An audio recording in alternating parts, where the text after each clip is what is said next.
అట్లాగే విశాలమైన స్థలం, పెద్ద స్థలం, రాజకీయం నందు ఆరితేరిన వారే బాగా రాణిస్తారు. నేను చెప్పింది వర్తించిందా ఇక్కడ? చంద్రబాబు గారి విషయంలో రాజకీయంలో బాగా ఏ పార్టీని మళ్ళా వాళ్ళ పార్టీ గురించి నేను ఇక్కడ మాట్లాడము, తన యొక్క ఎక్స్పీరియన్స్ ను ఉపయోగించి తను చేయవలసినటువంటి దానికి ముందుకు వెళ్తున్నారా లేదా తన అనుభవాన్ని ఉపయోగించి, అది ఇక్కడ.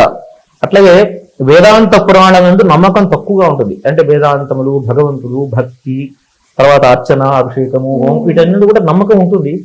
మరి పూర్తిగా అతి విశ్వాసంగా ఉండరు. ఎంతవరకు నమ్ముతారు అంతవరకే సింపుల్ గా నమ్ముతూ ఉంటారు. అట్లాగే సంఘంలో చక్కటి గౌరవ మర్యాదలు కలిగి ఉంటారు. వీళ్ళు తమ యొక్క కార్యాన్ని నెరవేర్చడం కోసం ఎంతటి గొప్పవారికైనా యుద్ధం చేయడానికి వెనుకాడరు. అంటే వీళ్ళు ఒకటి అనుకున్నారు ఒక పని, ఆ పని చేస్తుంటే ఎవడైనా ఎదురు వచ్చి అడ్డు తగిలి చేయకుండా అడ్డుపడుతుంటే అతన్ని ఎలా గెలిచి ఆ పని సాధించాలని ఆలోచిస్తారు. అంతేగాని కార్యశూరులుగా ఉంటారు. కానీ ఎందుకంటే ఎప్పుడు కూడా ఉత్తముడు కార్యాన్ని ప్రారంభించి పూర్తి చేస్తారట.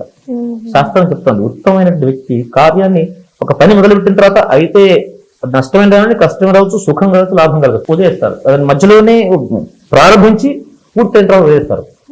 మధ్యముడు సగం పని చేసి ఆపేస్తారట. అధముడు ఉంటాడు, వాడు ఈ పని చెయ్యాలి చెయ్యాలి చెయ్యాలి జీవితకాలం అనుకుంటున్నాడో చేయడం. అంటే ఉత్తముడు, మధ్యముడు, అధముడు, వీళ్ళు ఉత్తమంలోకి వస్తారు. వీళ్ళు అంటే వాళ్ళు సాధించాలనుకునేటువంటి ఎన్ని ఆటంకాదులైనప్పటికీ కూడా సాధించే లక్షణం ఎక్కువగా ఉంటుంది.